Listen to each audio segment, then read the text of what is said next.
Hello, everybody, and welcome to Brooks Knows Baseball. This is going to be our third team covered in our 30 for 30 series with the American League East, and we're going up north to the Bronx with the New York Yankees.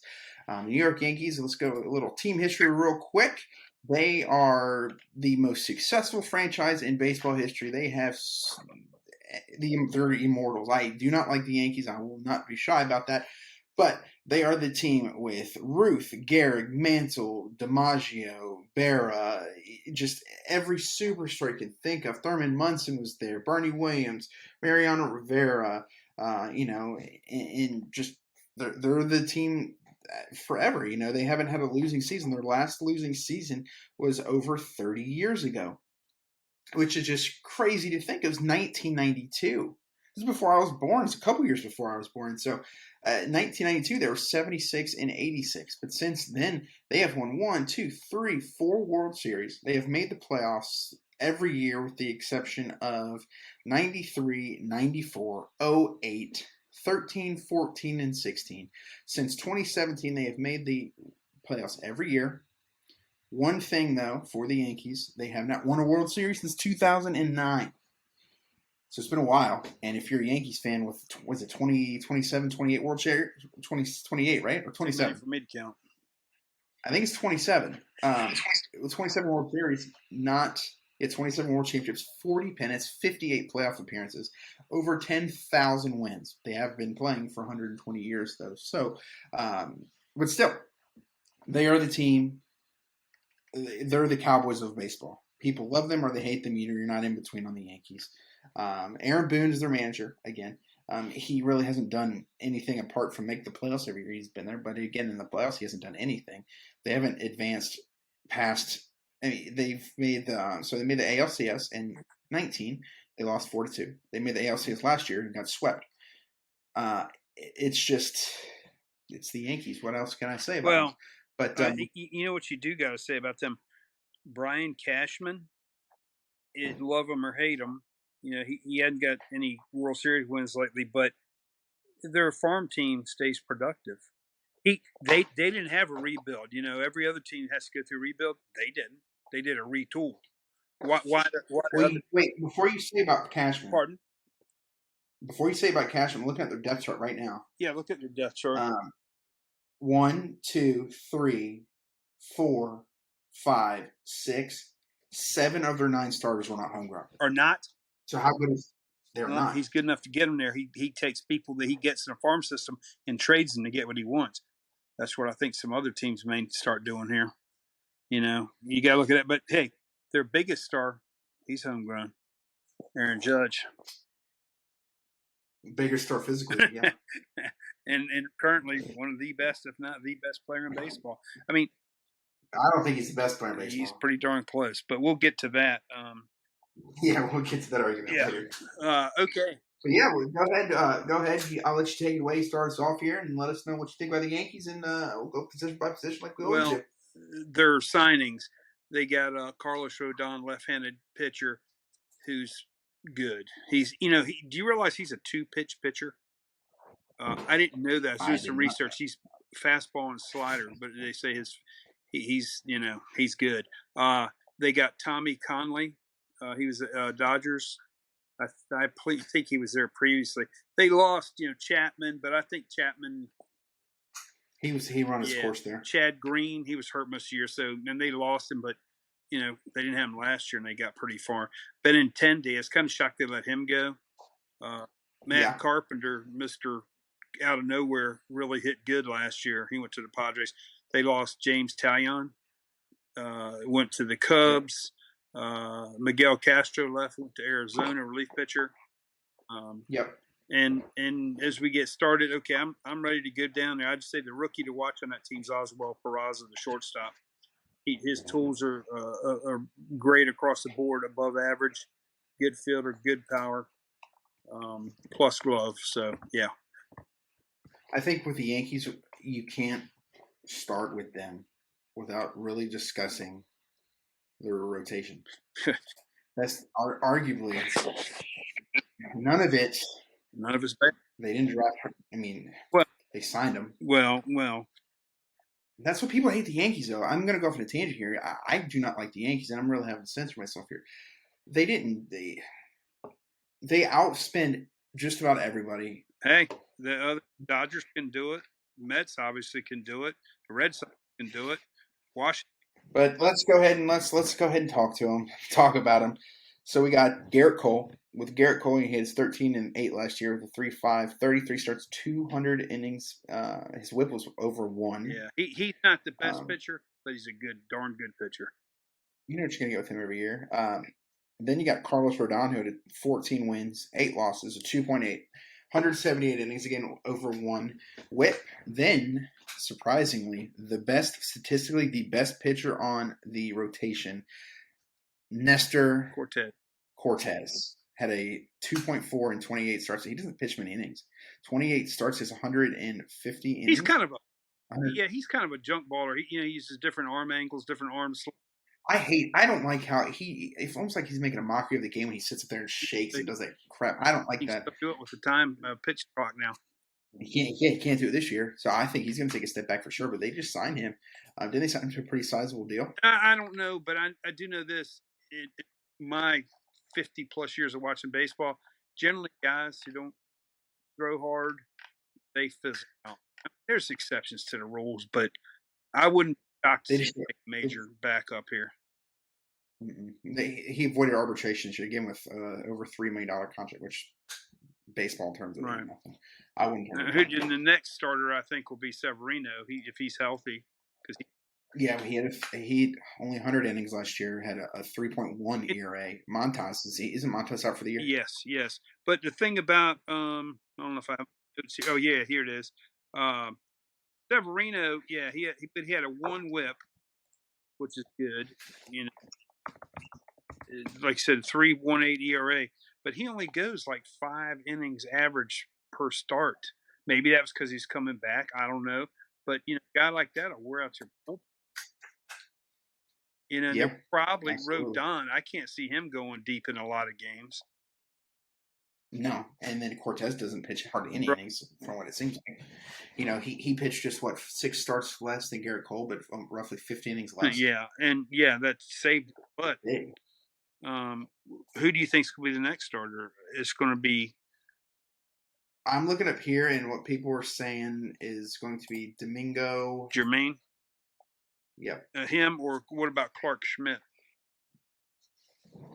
His 5th starter is going to be up for, and it's going to be up for whatever performs better in spring training. Yeah, because Montas is probably gone for the year. Schmidt I don't think he started very many times last year. Because that was really his rookie year. He had 3 starts. He only pitched 57 innings. So with a guy like that, they're probably not going to extend him to 150, 60 innings. They maybe he'll get spot starts and Domingo German. He started 14 games last year. Nothing spectacular. Yep, and then moving on to their bullpen here, we got Lou Trevino. Yeah, Jonathan Loaiza. Yeah, Loaiza. Tommy Kaum. How do you say his last name? Do you know? Conley, sorry. Michael King, and then Ron. King was good. Marinaccio, who's perfect for New York. Yeah. Marinaccio. He was, he didn't do bad. And then Clay Holmes as the closer. And last year, Clay Holmes had a 2.5 year, only 20 saves. In an earlier episode, I mentioned that, I really think the Orioles coaching staff really gets a lot out of a little. Well, the Yankees do too, buddy. I mean, case in point, right there. Holmes, he was with the Pirates. He was no stud there. You can go down the list of guys they've done that with, but they're another team. They obviously are well coached every year. Yeah, and then I guess go moving right along here. We go to the catching position, which a guy that I know personally and I have a good relationship with him, but I will try my best not to be biased here. I am a big fan of his. I've been for, I guess, 3 or 4 years now. Jose Trevino, the Platinum Glove, Gold Glove winning catcher, who had his breakout year last year. Gold Glove. Defensively, he threw out 33% of the guys who stole on him, which led the league. He was an all-star for the first time, which had a 993 fielding percentage. In 820 innings, he only committed 6 errors. Yeah, he's definitely good defensively.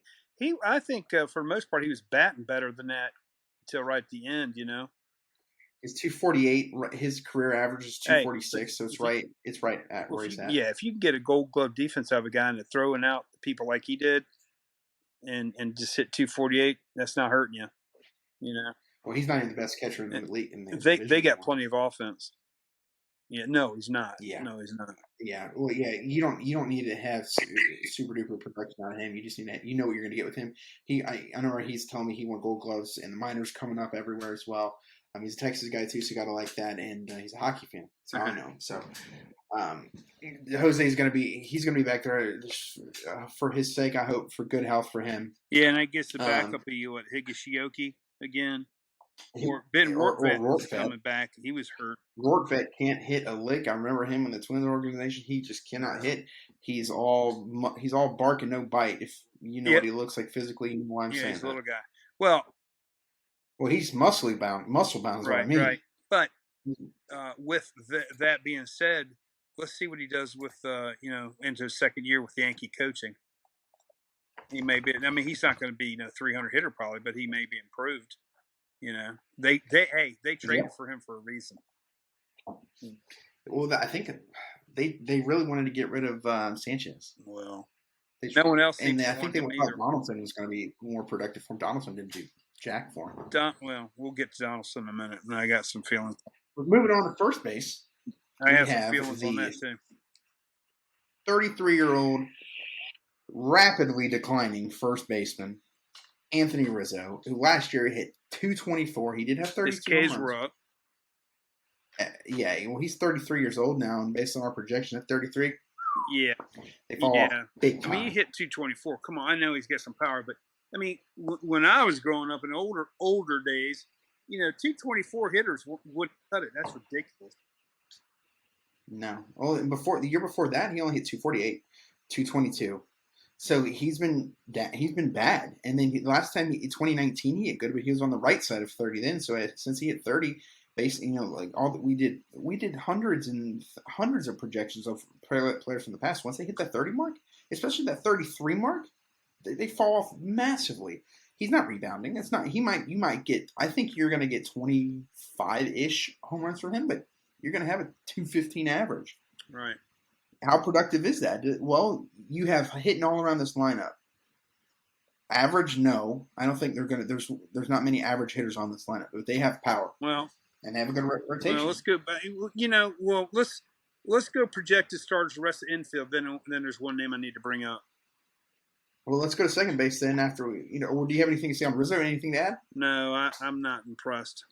I'm surprised they re-signed him personally, but anyway. Yeah, well, in second base, right, Gleyber Torres, who I think he's solid. He's a solid player. Well, his K rate was up. His contact rate was down. He's average player. 257. He's an average player. Yeah. He's a 257 guy last year, 265 career average. So he's a little below his career average. He had 24 home runs, 76 RBIs, 310 on base. Offensively, again, he's going to be solid. The average is going to be below league average, I believe. But then moving on from him, we'll go right on to third base, and we have Josh Donaldson. I have three letters. Lost it. OLD. Retire. Because he hit a wall last year. His hitting was ugh. Now he's still. Well, he hit a wall when he signed. He hit a wall when he signed with Twins a few years back. He had that good year in Atlanta. A little bit of revitalization. You couldn't cut it. The Twins. I was excited. Why think I remember I was in the They know that's why they win. Yeah, it's just Donaldson last year. What he hit 222. There's no still power. Still a good fielder. Yeah, they said his ball's sort of dying a warning track, so it's over. Yeah, he's a 222 guy. Hit 247 the year before, 222 the year before that. So when Minnesota doled out, I think the 3 years like $90 million or something. It was a lot. So this is the last year of that contract since he signed with the Twins. It's just I don't see much. I don't even know if there. they'll make that spring training. I could totally see if it. They want to win. They're close to being. If I was Cashman, I would unload him. I would get rid of him. Paul Volpe. Volpe's gonna hit over 222. He should. Volpe did he play 4 years? We'll talk about the prospects later. But you brought up cutting him, so I had to bring my sense in there. But then we go to shortstop. We got Oswaldo Plus glove. He's solid player. He could be a very good candidate for Rookie of the Year. Being as he's in New York and Henderson's in Baltimore, Peraza may be the Rookie of the Year this year. Yeah. And then going into the outfield, we'll start with left field. We got the young guy, Aaron Hicks. Well, but I think you should touch on Peraza just a little bit more. Yeah. His tools, great, above average all the way. Solid defense. And he's pretty young, is he not? Let's see. Yeah, he's 22 years old. Yeah. He's hitting the minors. I think he's going to be a really good player. And I've seen him a little bit with the Yankees last year. I liked him. Yeah. I think he'll be a solid player for sure. And then, moving to the outfield again. Aaron Hicks is going to be the starter. I don't think he will be. I think they're going to use Oswaldo Cabrera there. That's what I'm hearing. Because number one, he's a youngster too. He had 154 at bats, and he can play infield too, obviously. But he bet at 247. Hell, that's damn near a career high for Hicks.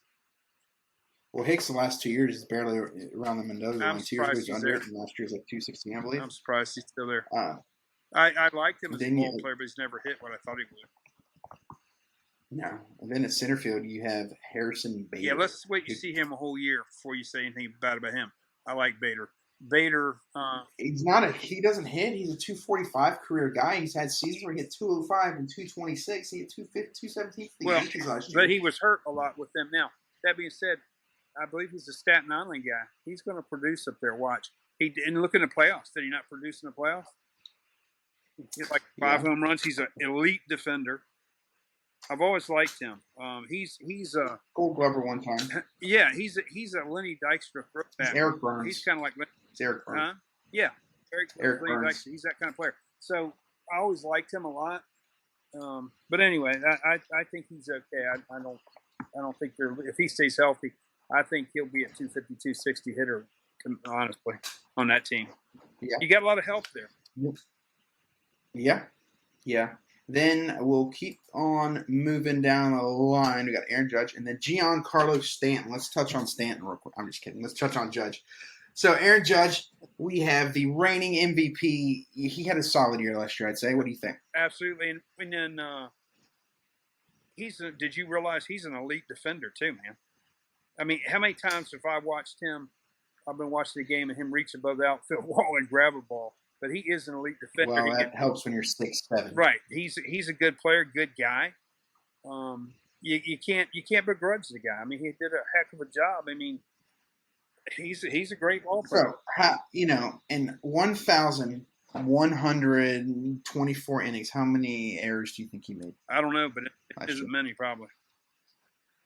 0. There you go. Told you he's an elite defender. 1,000 fielding percentage last year. Right. And he pretty much plays every day, doesn't he? Unless they rest him for some odd reason. 12 putouts last year. He started he started more games at center field than anywhere else last year. Yeah, well, I don't think that's going to happen this year. I don't either. You wouldn't think. You would think someone who's not 280 pounds to be not a center fielder, but he gets the job done. It's really weird. We talk about Aaron Judge and we touch on his defense first. But let's go ahead and look at his offense. He had 177 hits last year. That's good for batting at 311, much higher than his career 284. And not many sluggers hit 62 home runs and bat 311. Yeah, 62 home runs, 131 RBIs, and he had 16 stolen bases. So for a big man, he can obviously move. He's going to be 31 this year. Where's that drop off? Is it going to happen? I don't know. Obviously, there's going to be a drop off in offensive categories. But when you hit 62 home runs, it's bound to have a drop off. That drop off I don't think he's going to hit less than 40 home runs. But if he hits 300, has 40 home runs, he's going to be top 3 MVP candidate once again. He'll be close between 40 and 50, I'd say. Hey, who knows? He may be even more special than we think. He may get hit 55 or something. Who knows? Well, he's hit 50 before. In his rookie year, he hit 52. Right. Yeah, so, I mean, he could do it. He's proved it. Good luck to him. Yeah, I don't know. I'm just trying to think. I think he's going to be more around the 40 home runs and about 280s average. That's typically what he is. Yeah. Last year is an anomaly, I think. His rookie year obviously is something, but I don't know. I'm not buying the 50 home runs. I think he's going to be around 40, say 42 home runs, about 285. Yeah, who wouldn't take that, right? I mean, I'm not saying it's bad. Right. But I just don't think he's going to hit he's not going to be a 60 guy like next year. Then we can go ahead and move on to another short. This guy's much smaller than Judge, is Giancarlo Stanton. Mike Stanton for our older fans. Well, Stanton, if he stay healthy, I mean, he's still last year 31 homers.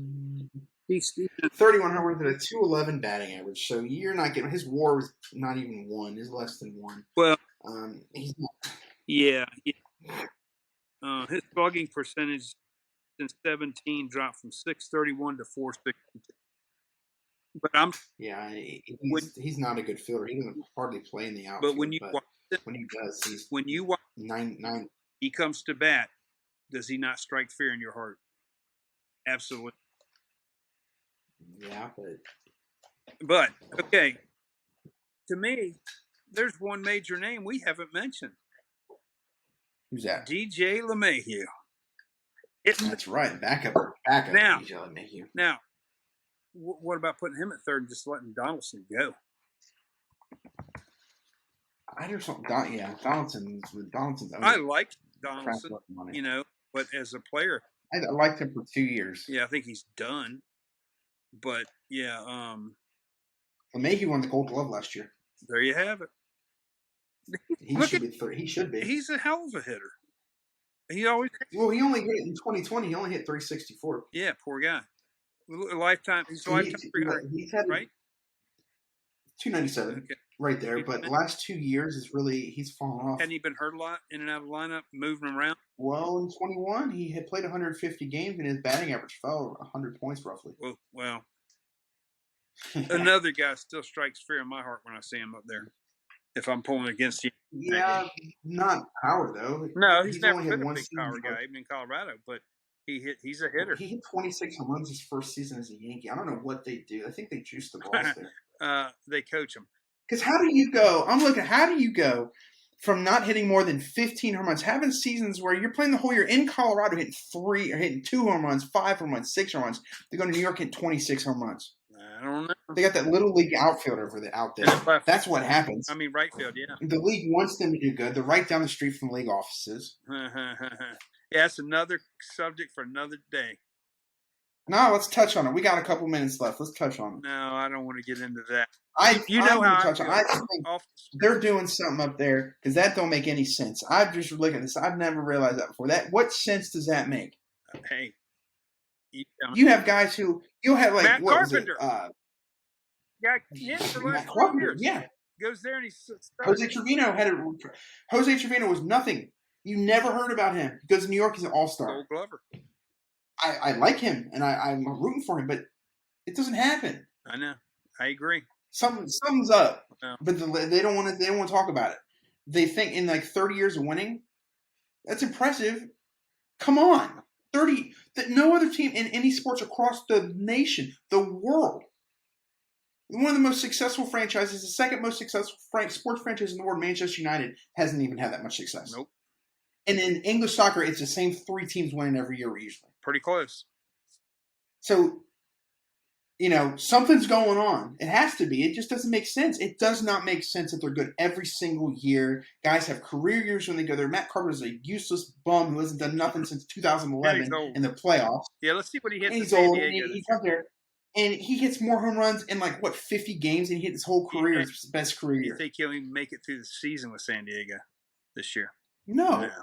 Because he'll go back to 185, which he did, I don't know the numbers in front of me, the last several years in St. Louis, he didn't hit. I know that. Because he's from down near Houston, isn't he?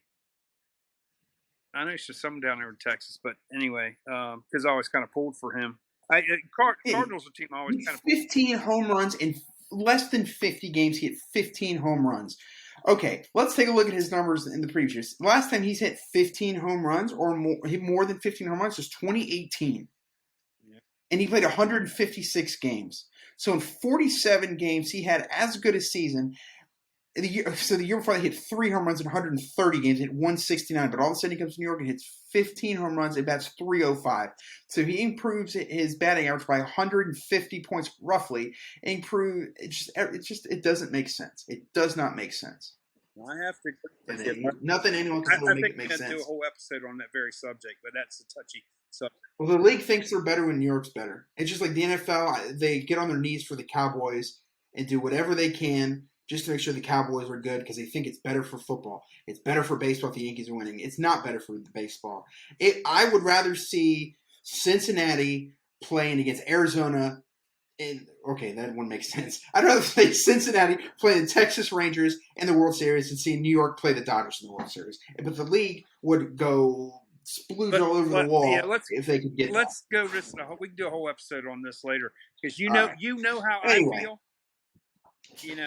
You know exactly how I feel. With that being said, we have the Yankees projected. Now I feel like an idiot saying this, but we have the Yankees projected to come in first place with 90 wins and 72 losses. It's going to be close. I think that it's going to be close. I think it's going to be close. It's really a toss-up between them, I believe, and the Blue Jays and the Orioles.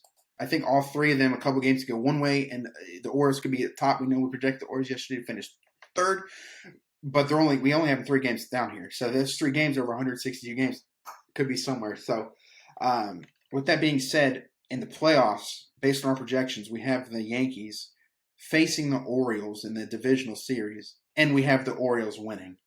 Because at that point of the season, we believe the Orioles are going to have some young talent. We're projecting that they're going to trade for a starting pitcher as well. They're going to be hitting their stride at the right point. The Yankees, they're old. They got a good pitching staff, but so do the Orioles. The Yankees don't have any rookies and young players like Rutschman. We didn't even touch on their prospects. We got to talk about their prospects. Peraza.